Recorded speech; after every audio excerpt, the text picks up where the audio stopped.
Happy Thanksgiving and welcome back to Edgier Than Thou. I'm realizing now as I say that out loud how incredibly stupid it sounds. Today I just wanted to take a minute to talk about an interesting video that I came across from PragerU Kids. As it turns out, they have a series called Otto's Tales, which is about a dog and his best friend Dennis Prager traveling back in time or pretending to travel back in time to visit historical events and learn about historical figures. And the series is pretty bad. It's animated genuinely horribly, worse than their Leo and Layla bits. Go watch their episode on Martin Luther King Jr. and tell me that an adult human being was paid to animate that. They told her, "You have to go back." Rosa was tired of this unfair treatment and refused to move. But today, to commemorate our least musical holiday, I thought it would be fun to talk about their video on the first Thanksgiving. They headed for the new world in hopes of finding a new home. Instead, they landed near a place now called Plymouth Rock. This unplanned destination gave them quite a shock. They found a deserted village with water and stored food. They hoped to trade with the villagers, not wanting to be rude. I like how this story opens with what is apparently a window into the Pilgrims' minds. Somehow, tiny but inexplicably still gray-haired Dennis Prager knows what's going on inside their brains, and that it conveniently happens to be the absolute best thing that could be going on inside their brains. Look, Dennis, there's Squanto. Let's go say hi. I'm Squanto. Nice to meet you, said the super friendly guy. He showed us how to fish and plant a crop called maize. He helped the pilgrims and taught them many native ways. And now we're introduced to what could charitably be considered the main character of our story, to Squantum, or as the pilgrims seem to call him, Squanto. This retelling of the story doesn't touch on why Squanto spoke English, even though it's really interesting. See, he was kidnapped by European slave traders, taken across the Atlantic Ocean, and eventually got the chance to come back to the New World, where he found that his entire tribe had been wiped out by disease that was, of course, brought by settlers. Now, you may be thinking, well, isn't that a bit dark to put in a children's story? Maybe that's why it's not there. And I would agree, that is pretty dark. But I would ask you then, why are we telling a fake version of a true story to children?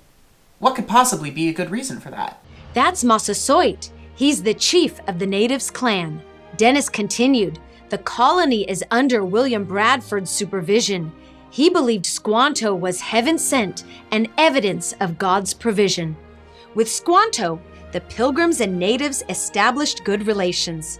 He interpreted for both sides and helped negotiations. The natives and pilgrims signed a treaty of peace. Success and happiness for everyone increased. And this is kind of the last actual bit of the video that I wanted to talk about, and that's that apparently everything just got better for everyone after the pilgrims came over and we had this first Thanksgiving. As you can no doubt imagine, the story doesn't actually end there, as evidenced by the fact that we're all sitting here and here is not 1621. Not that long after the story ended, Massasoit's son rose to power. See, after disputes that were caused largely by the fact that the pilgrims were dissatisfied with what they were already given and wanted to take more, a fun little war broke out, King Philip's War. A war which culminated in King Massasoit's son being dismembered, having his head removed, and stuck on a pike for all to see. But yeah, everyone benefited. Now at this point you're probably thinking that I'm just some triggered lib cuck, out to ruin the last good thing in the world. But the reason that I'm talking to you about this right now is because there was no obligation for PragerU Kids to talk about the first Thanksgiving story. If the story was too inappropriate to teach to children, they could have just avoided it. They could have waited and put the story in PragerU Teens, which I'm sure probably exists now that I've said it. But they didn't.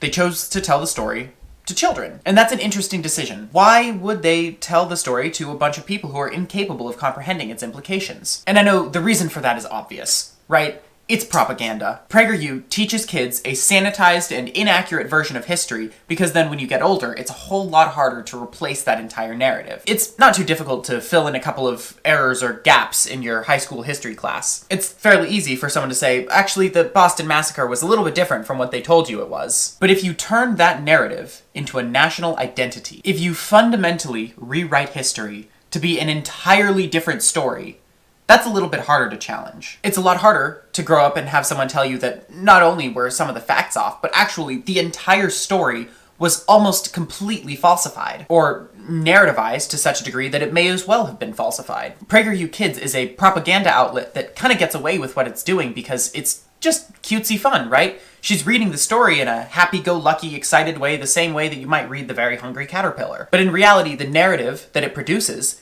is severely harmful. People who grow up hearing that story grow up thinking that racism is over and that it really wasn't all that bad to begin with. I mean, the Pilgrims and the Indians, they were friends. They had lots of fun together. The story certainly doesn't end in slaughter. I don't know if I'm telling this in the most eloquent or convincing way, but it's important for you to remember that the things that you were taught in school were taught to you by the organization that was victorious. They're taught to you by the winners. And because of that, they largely get to choose the narrative. And they choose the narrative that makes them look the best. This isn't me saying that all white people are evil or that they're out to get you. It's me saying that white people are people. They got what they wanted out of this arrangement, and now they're making sure that they can hold on to what they got. But maybe other humans are suffering for our benefit right now. Maybe some of that land that was totally not stolen, I promise, guys, doesn't belong to us. I don't want to prescribe any huge solutions here because I'm not an activist on this, I'm not an expert on this, but there exist activists and there exist experts, and it's worth taking into account what they have to say about this. So am I saying that you're not allowed to celebrate Thanksgiving? Honestly, I literally don't care.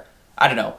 Maybe somebody else is saying that, but I can't. I don't know. Maybe this Thanksgiving, just remember that we can do better. We can be better. Thanks for listening to my little rant here. This is, if you would believe it, my second time recording this. I recorded the entire thing already and then decided to redo it. This is the second draft.